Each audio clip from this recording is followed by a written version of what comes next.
Well, thank you all very, very much for that welcome. And Rosa, I can't even begin to thank you for your words today, but also for, I was going to stay away from the 42 years to hide a little bit behind that number. But I made a lot of political decisions, as those of us in public life do all the time. I don't know if I ever made a better one than the day I asked Rosa DeLauro, after a 3-hour conversation, if she'd manage my first race for the United States Senate. And so I thank you, Rosa, for countless things over the years.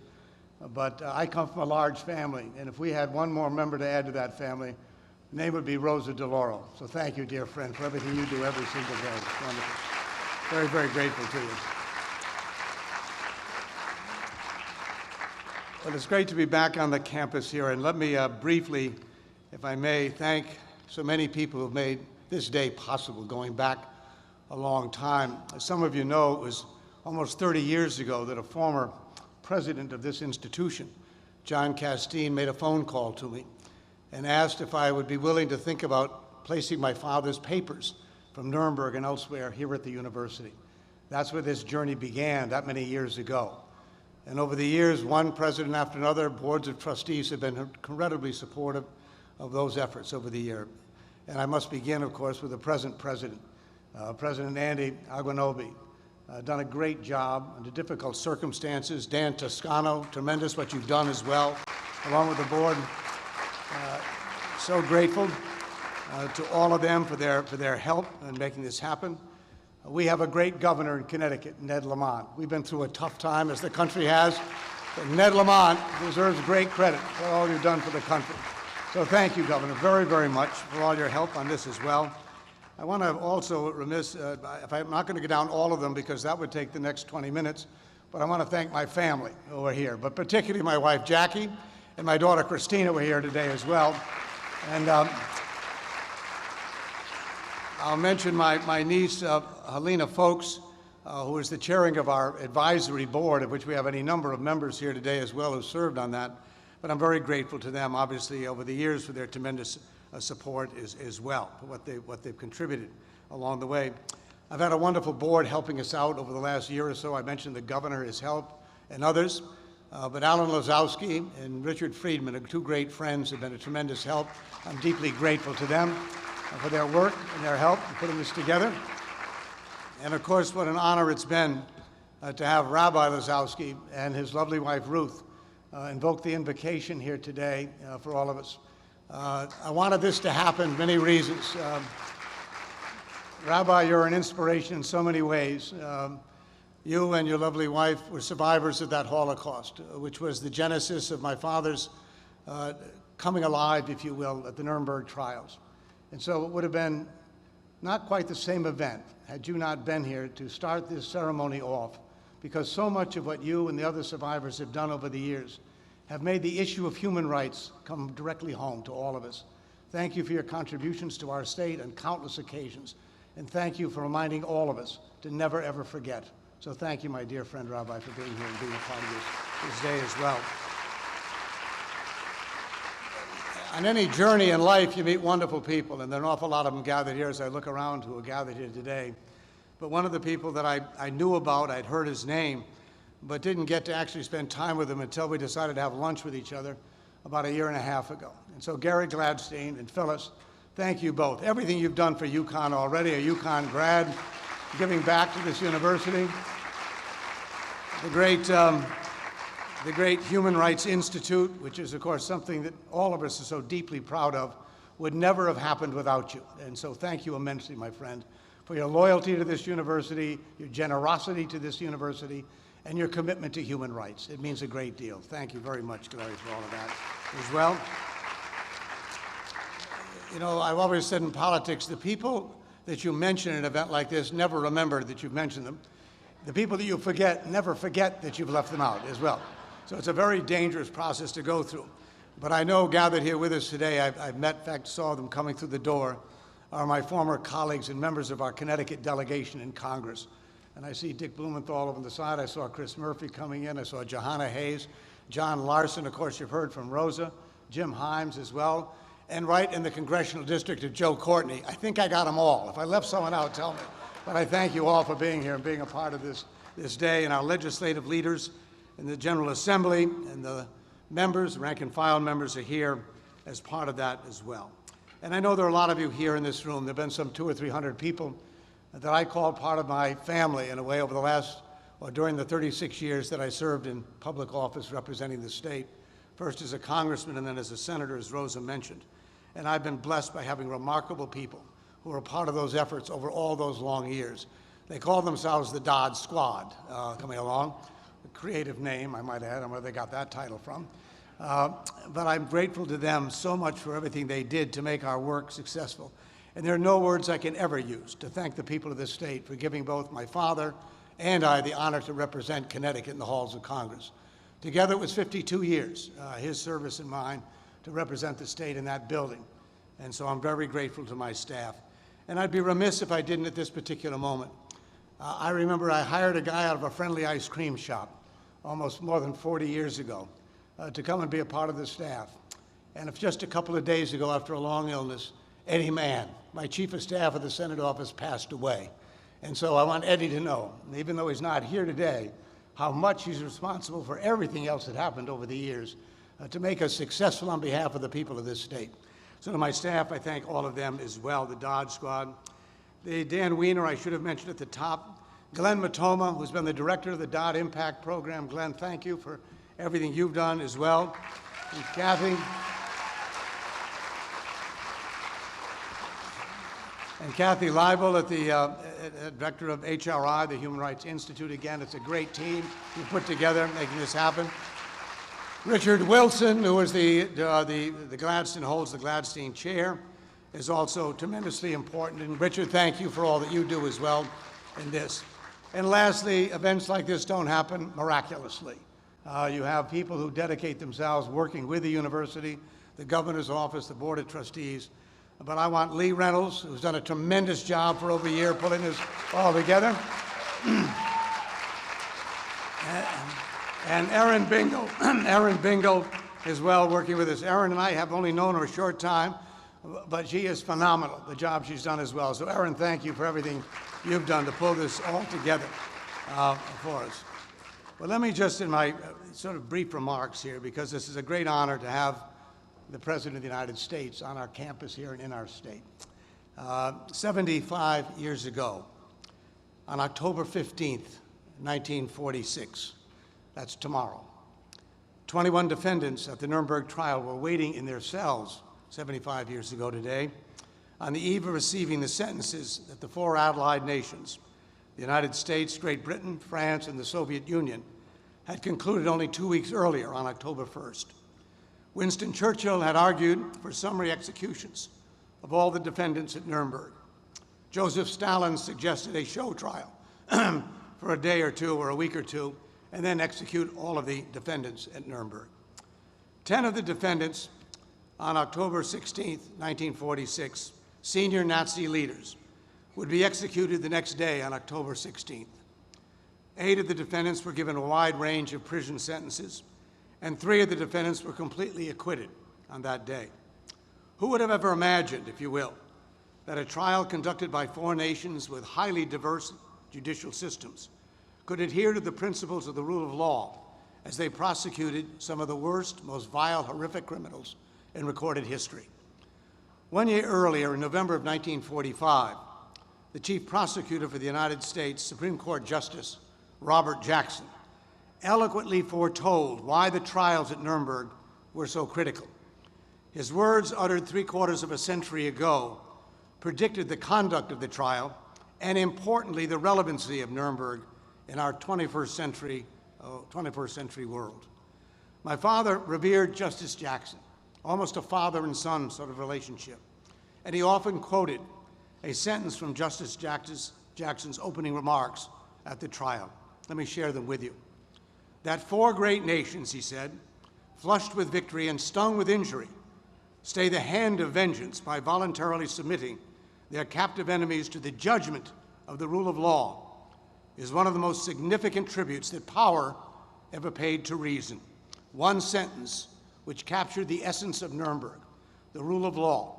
This wasn't about colonies and acquiring property It was about restoring the rule of law that had been so violated. Everything the Nazis did during their reign was, in their minds, justified, ironically, because of the Nuremberg laws that gave them permission in their minds to do what they did. Prior to his death in April of 1945, Franklin Roosevelt, as many of you know, appointed Justice Jackson as the United States prosecutor at Nuremberg. And President Truman, shortly thereafter, of course, confirmed that choice. What FDR, Harry Truman, and Justice Jackson understood, and what my father, as a 38-year-old Justice Department prosecutor, would come to understand, and what President Joe Biden has believed and championed for his entire public life, is the peace and security we all seek at home and abroad is rooted in the triumph of democratic values and the rule of law. The confirmation of my father's conviction that the Nuremberg trials were of meaningful importance was expressed in a letter to my mother in the early summer of 1946, almost a year later after the trials began. The letter captures why Nuremberg resonates even today, in my view, with all who value the rule of law. And further, that letter explains the huge impact that Nuremberg had on my father and his deep commitment to human rights and the rule of law throughout his public life. Let me quote from that letter to my mother in June of 1946. "Someday," he wrote, "the Nuremberg trials will be recognized as a great landmark in the struggle of mankind for peace. I will never do anything as worthwhile again. Nothing will ever really be as important. Someday the children, I hope, will point to it and be proud and inspired by it. Perhaps they will be at the bar themselves, and perhaps they will invoke the precedents and call upon the law that we make here at Nuremberg." Today we gather on the campus of a great American university and at the entrance to its Center for Human Rights. May I say with thanks and confidence to those of you gathered here today who made this day possible, including, of course, my friend, the President of the United States. In response to my father's hope that he uttered 75 years ago, here at this center, at this university, in this our country, we will invoke the precedents and call upon the law that was made in Nuremberg 75 years ago. I am very grateful to my dear, dear friend, our president, for coming to Connecticut, for coming to our flagship university, and for coming to the Dodd Center for Human Rights. My friendship with Joe Biden goes back years as Senate colleagues, and it strongly continues to this day. A friendship that is both personally and substantively grounded. When my sister passed away some years ago in Rhode Island, who came to Rhode Island and walked unannounced into that funeral home? It was then the Vice President of the United States, Joe Biden. When my older brother was diagnosed with cancer, who did I call first for advice and counsel on what to do? My friend, Joe Biden. And we were both campaigning for the presidential nomination, which you've all certainly forgotten, in 2007. Participating in those endless debates. Which candidate flew to and from the debate with me? My friend, Joe Biden. Now, allow me to quickly add, we did so because of our deep friendship for each other, but we were also both broke, I might add, as well. In today's highly polarized political world, such joint ventures, regrettably, would be unlikely. So I'm grateful to my friend for being with us today. But there are strong substantive reasons as well for our friendship. In all our years together, I know of no other Senate colleague with whom I served who cared more or fought harder for the fundamental human rights of people at home and around the globe. Before his public life, President Biden was personally engaged with the Civil Rights Movement in Wilmington, Delaware. He authored the Violence Against Women Act, and he was a leading voice against apartheid in South Africa. And his historic confrontation with the Balkans during the Balkans conflict, with the leading Serbian human rights abuser, Slobodan Milosevic, was yet another example of his fearless advocacy of human rights. The President was a consistent, strong voice on human rights conditions in Northern Ireland as well, and I never had a more loyal colleague in my efforts to stem the tide of human rights abuses in Central America. As Senator, as Vice President, and today as our President, Joe Biden is not merely an advocate of human rights and the rule of law. He is consistently and actively engaged as an outspoken world leader in this cause. Today, hate crimes and hate speech, as we all know, are on the rise. Supremacist groups are proliferating at home and around the globe as well. And the number of autocratic regimes seems to grow on a regular basis. Mr. President, your presence here today on this our university campus, at this Center for Human Rights, is not merely a gesture of friendship, as much as I appreciate our friendship. It is also a reflection of who you are, of what you believe, and what you want for our country. Your courageous decisions, your clear priorities, in my view, and your deep, long-held convictions to build America back better after these hard and difficult years is exactly the leadership that our country so desperately needs. My friends gathered here today on this campus, would you please join me in welcoming and thanking our President of the United States, Joseph R. Biden.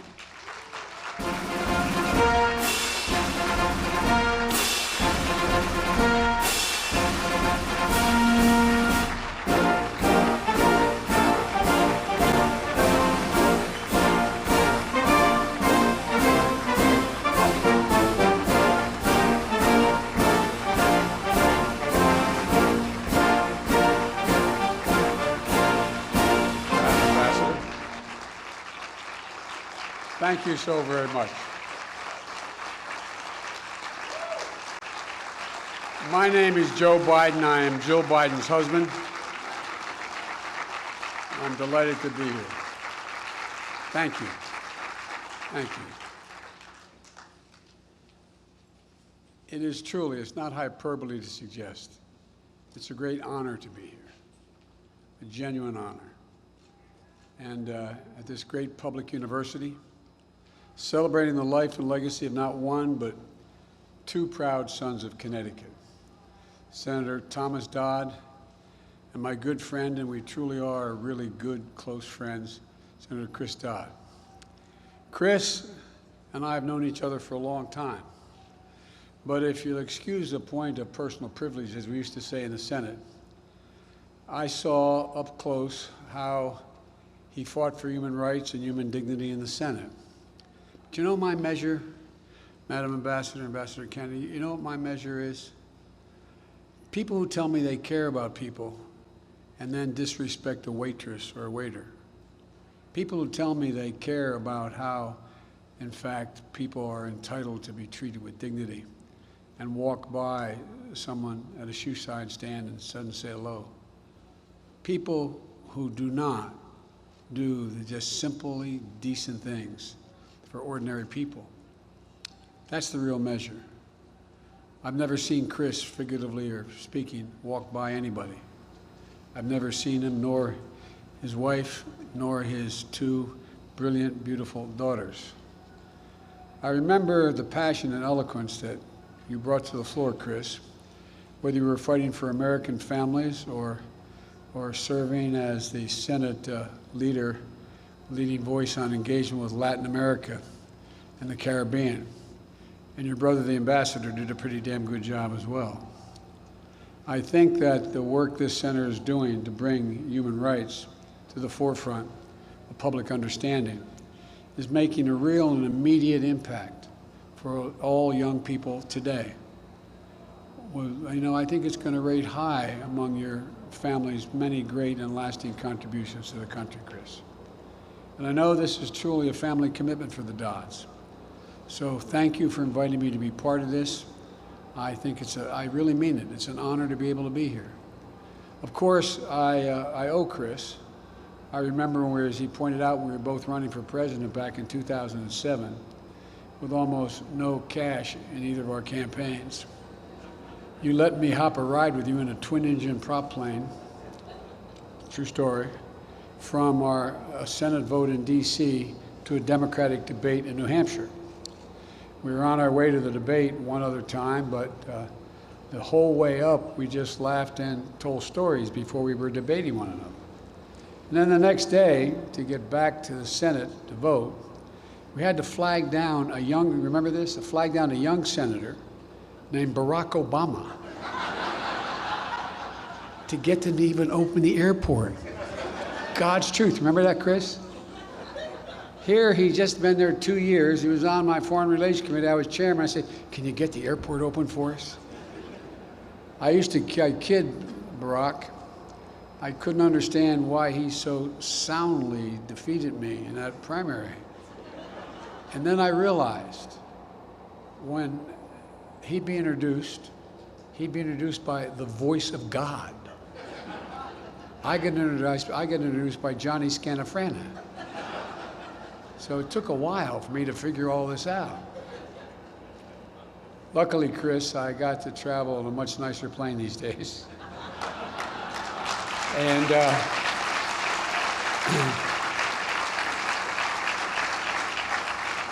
it's yours to travel in anytime you would like.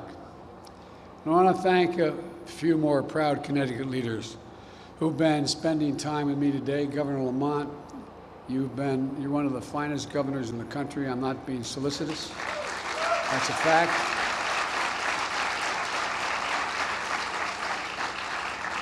Exceeded only by your wife. And Senator Blumenthal, I mentioned earlier today, I apologize for repeating this, but my son, Beau Biden, who's the one that should be standing here talking to you, my son, Beau Biden, was the Attorney General of the state of Delaware. And one of the people he went to and sought advice from, for real, was then Attorney General Blumenthal. They became friends, and my son was a great admirer, and I think the senator knows that. And Senator Murphy, if I have to summon in the foxhole with me, I want Murph with me, man. No, I'm serious. This guy knows as much about foreign policy as anybody does, and his failure to remain silent has meant a great deal to me because he's spoken up on so much. And Representative Courtney, I thank you for your help and your support. And Rosa DeLauro. Rosa, I don't owe as much as Chris does to Rosa, but I owe a hell of a lot to her. My son was married, and he was in the second year of law school, and he transferred to Yale Law School. And Rosa heard that I was coming up with him, and the apartment he rented was less than ideal. And the whole thing had to be painted. My brother Jimmy fixes everything. My brother Jimmy's with us, and we went down and bought about 28 gallons of paint. I don't know, but for real, it was hot as hell as well. And I'm up on a 8-foot ladder painting the crown molding and sweating like of the proverbial you know what. And here at the door, I said, "Come in." And the then, is it alderman or councilman at the time? Alderman Delora walked in, her mom. And she said, "Where's Biden?" I said, "I'm here." She said, "No, stop fooling with me, son. Where's Biden?" I said, No, I'm Biden. I'm Biden. And she came over and said, "I just want to come over and introduce myself and tell your son will be taken care of." And in walks the chief of police. I thought, holy God, what did I do? She said, "You have nothing to worry about. You have nothing to worry about." Talk about constituent service. Rosa, you come by it, honestly.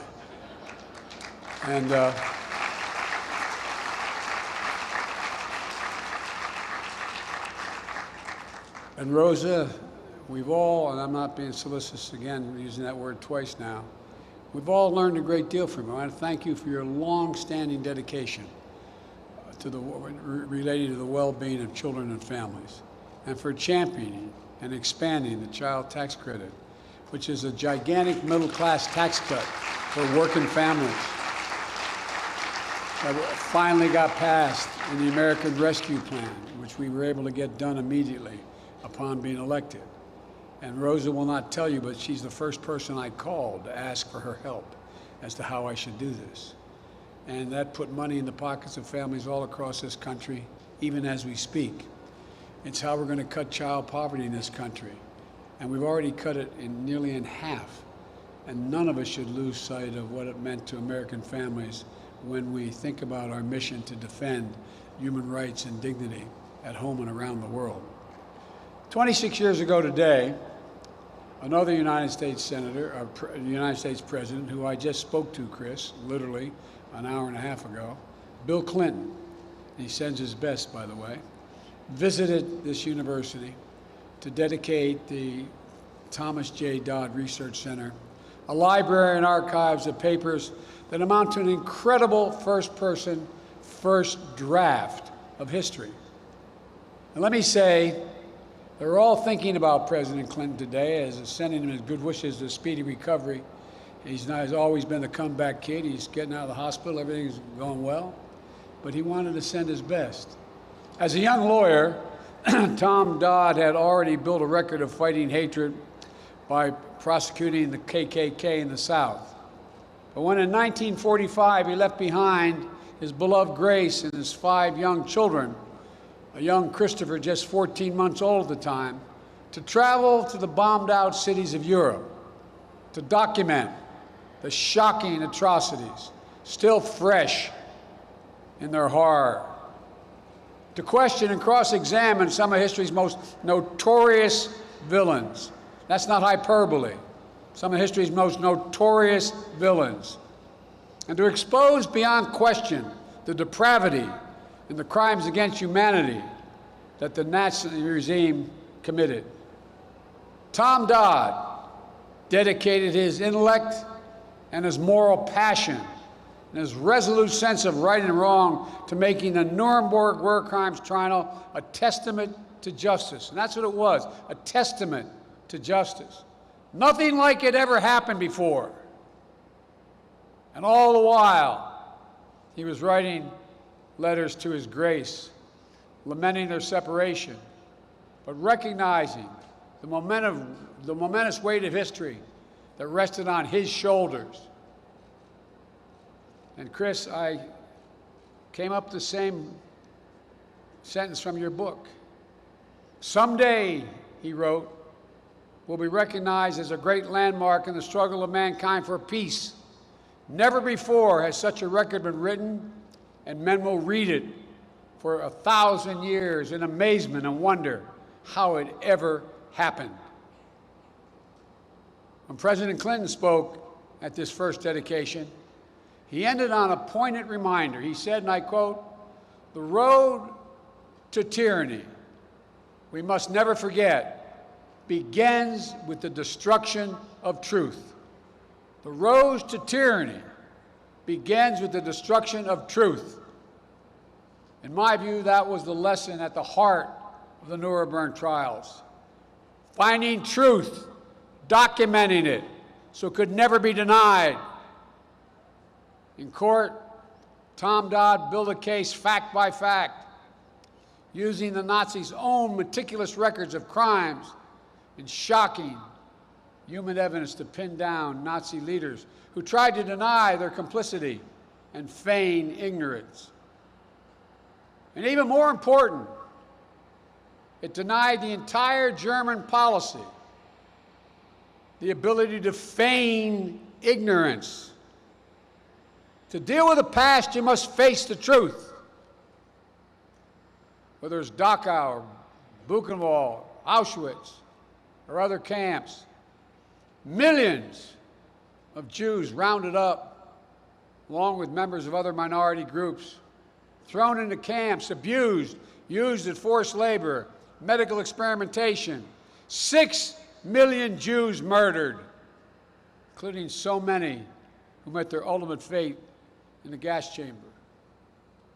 He made sure no one could deny their own eyes and what they saw. He preserved the truth, ugly and as traumatic as it was for all of history, so that the horrors of the Holocaust could never be diminished or denied. And the evil that we still have to guard against to this day has to be watched. Chris, as you heard me say many times before, because you got to meet my dad. My dad was a well-read, high school educated fellow whose greatest regret was he never went to college. But he cared deeply about human dignity. Our dinner table, my dad was what many would call a righteous Christian. He happened to be a Catholic, but he's a righteous Christian. And growing up, My dad would come home for dinner before we went back to close the business he managed. And the dinner table was a place we sat down to have conversation and incidentally eat. I'm serious. My dad used to talk about, as a student of the Holocaust, what a tragedy it was that we didn't bomb the railroad tracks toward the end of the war. How wrong it was that we turned away the St. Louis, a ship full of Jewish refugees from Europe. He believed passionately the only way we could make real the promise of never again was to keep reminding ourselves of what had happened and how so many people, otherwise thought themselves decent people, rationalized that it really wasn't happening. We didn't know what was going on. Because they weren't turning on the gas valve, they had no responsibility. That's why, if you'll again excuse a point of personal privilege, when each of my children, and now my grandchildren, turn the age of 15, the first thing I've done, my word as a Biden, is put them on an aircraft and fly to Dachau, one at a time, at age 15. Work sets you free as you go through the entrance. But that's not what I wanted them to see. I wanted them to see the lovely homes that were right up against the fence line with their beautiful roofs. People living in there rationalized that it's not me. I'm not doing this. And I don't know really what's going on in there. I want them to see the ability of the human mind to rationalize cannot be underestimated.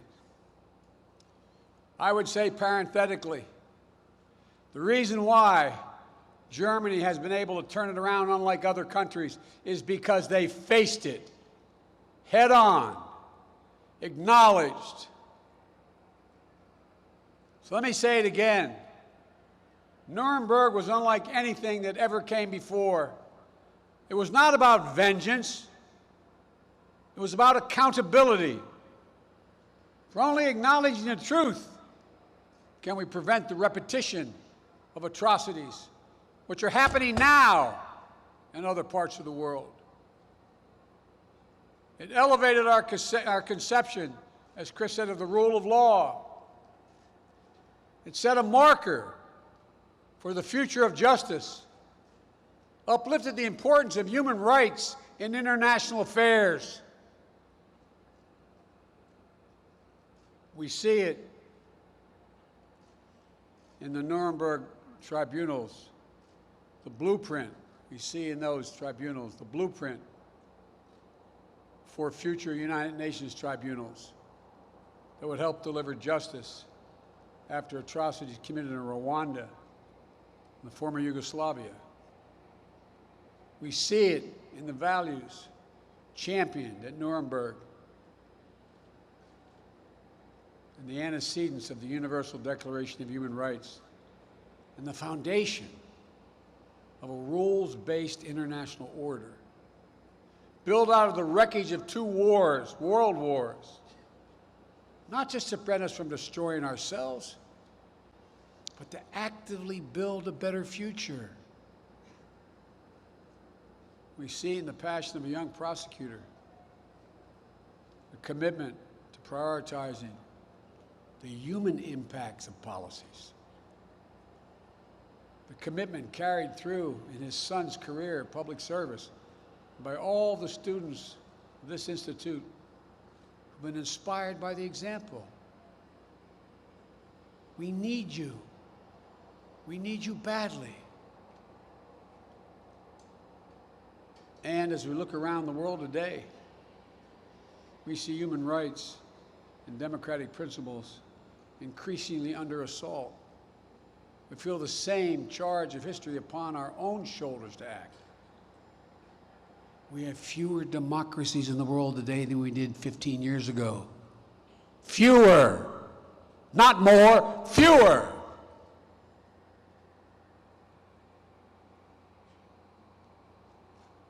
Cannot be sustained. That's why from day one of my administration, I've taken concrete steps to put human rights back at the center of our foreign policy and reassert our moral leadership on the global stage. To lead, as Chris has so often heard me say, with the power of our example, not the example of our power. Chris and I served in the Foreign Relations Committee. We excoriated the abuses elsewhere in the world and called for action overseas. But human rights, in some ways, stood apart from the domestic struggle of civil rights and civil liberties and equal justice here at home. Today, we know that our efforts to defend human rights around the world are stronger because we recognize our own historic challenges as part of that same fight.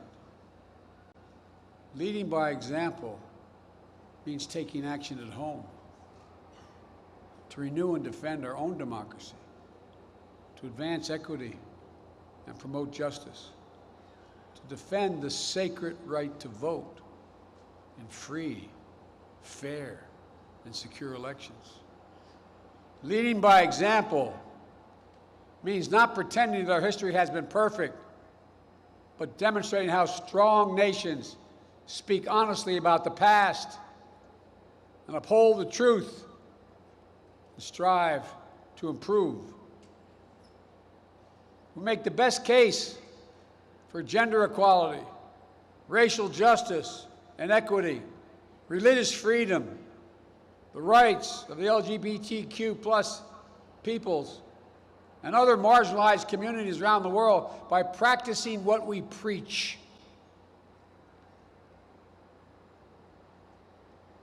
First 10 minutes I was in office, I ended the Muslim ban,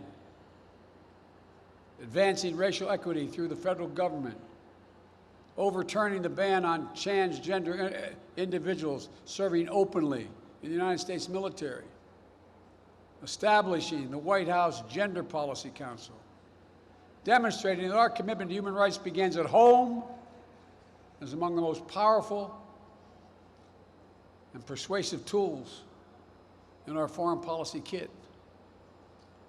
And as we defend human rights beyond our shores, we're more effective when we work together, allies and partners in our shared values. America as a nation is unique in all history, not because we're inherently better, because the basis upon which we're organized. Virtually every other nation is organized based on ethnicity, religion, geography, color. We're unique in all the world. We're based on one guiding principle. We hold these truths to be self-evident, that all men and women are created equal, endowed by their Creator with certain inalienable rights, including life, liberty, and the pursuit of happiness. We have never lived up to it. We've never, until very recently, walked away from it. The arc has always bent closer and closer to justice and inclusion. The moment we stop, the moment we rest, is the moment that our influence diminishes. So we're re-engaging multilaterally and rallying the world to advance universal human rights and fundamental freedoms, to prove that democracies can still deliver in an age of fast-moving, cross-cutting challenges. We have rejoined the UN Human Rights Council, which we walked away from. The United States of America didn't want to be part. I mean, just yesterday, we won an election to a new 3-year term that begins in January in that committee. We had to fight to get back on it because the world wondered, do we mean it still? The United States of America, do we mean it? In December, the United States will host a virtual summit, a summit of democracies, to bring together world leaders to make concrete commitments to defend democratic values and push back against advancing authoritarianism. Not war, but important words. We can't return to a world where might is right and strong nations abuse weak or oppress individual rights with impunity. Nuremberg forced us to look closely at the evil of humankind and what we're capable of perpetrating. To see mass atrocities, crimes against humanity, do not happen by accident. They don't happen by accident. The result of choices made by individual human beings and world leaders. And sadly, when we look around the world today, we cannot say that the specter of atrocity is behind us. We see today the patterns, the choices playing out around the world, even as we speak. The oppression and use of forced labor of the Uyghurs in Xinjiang. Treatment of the Rohingya by the military junta in Burma. The rampant abuses, including the use of starvation and sexual violence to terrorize civilian populations in northern Ethiopia. Whenever we hear that kind of poisonous hatred, wherever we see our fellow human beings being dehumanized, doesn't mean we go to war, but we must speak out. Silence, as my dad would remind me, silence is complicity.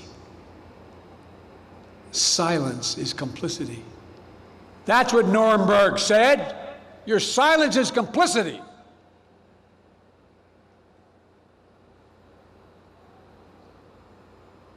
I've raised these issues personally with leaders around the world, our friends and adversaries alike. And I made it clear that no U.S. president should stand by when human rights are under attack and maintain their legitimacy. That's who we are as Americans. It's part of our DNA. We've fought, we've marched, we've sacrificed to ensure the rights are not reserved to just the wealthy or the powerful. They're God-given inheritance of every person on this planet by virtue of our shared humanity. As I said to a Supreme Court justice who I disagreed with in a hearing, we have a different form. You think I have my rights because the Constitution granted to me. I possess my rights because I was born. And I gave up some of my rights in the Constitution.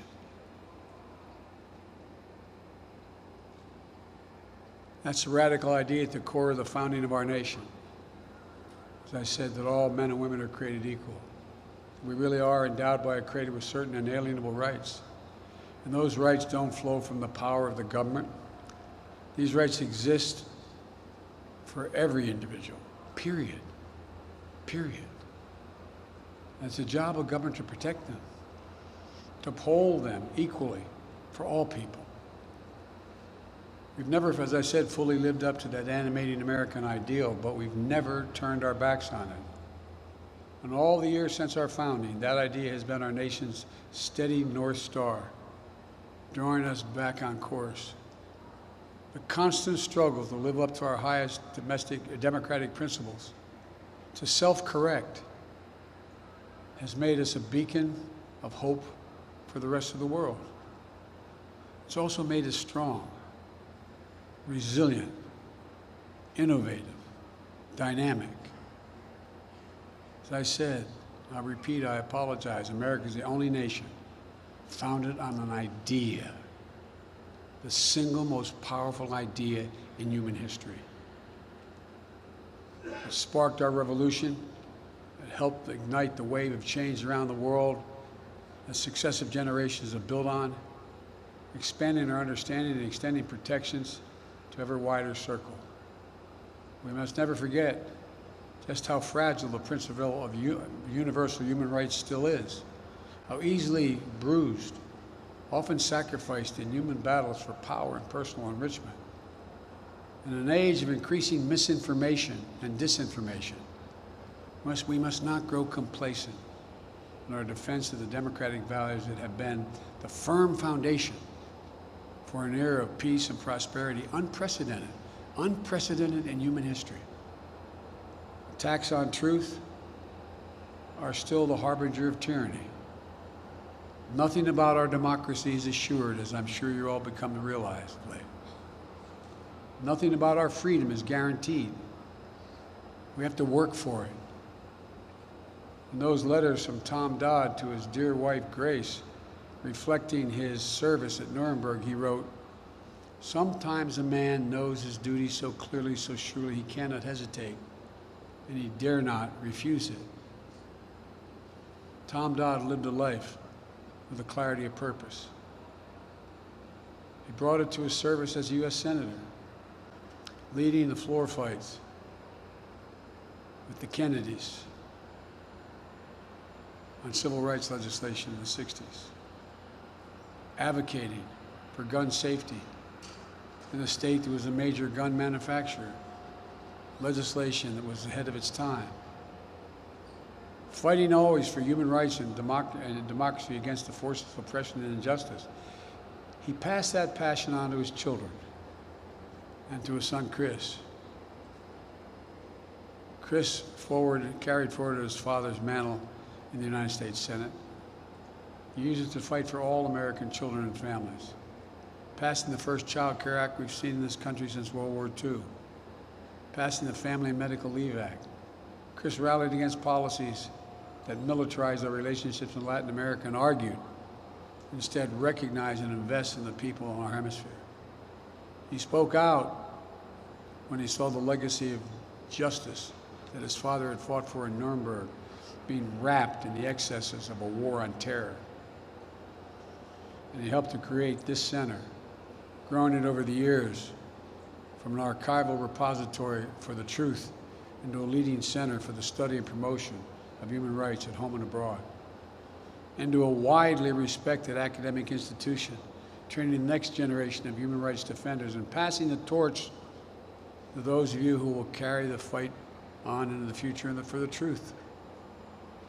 So as we rededicate the Dodd Center for Human Rights to honor the legacies of both father and son, let's also dedicate it to the future of generations, to the students here in the audience today who discover and defend human rights as the passion and purpose of our life. So let us be dedicated to expanding our shared understanding that we can never fully realize the freedom we wish for ourselves without also helping ensure that liberty and justice for everyone. And let's dedicate it to the unending fight to bring our own nation, our own world, closer to a future in which every human being is free to pursue the highest dreams and unleash their full potential. And for you students that are here, undergraduates at this great institution, there's no reason why you will not be doing what I'm doing as President of the United States, standing here speaking to audiences from now. I mean that from the bottom of my heart. I was taught, came from very modest means, no Horatio Alger story, but very modest means, that you can be anything you set your mind to if you work at it.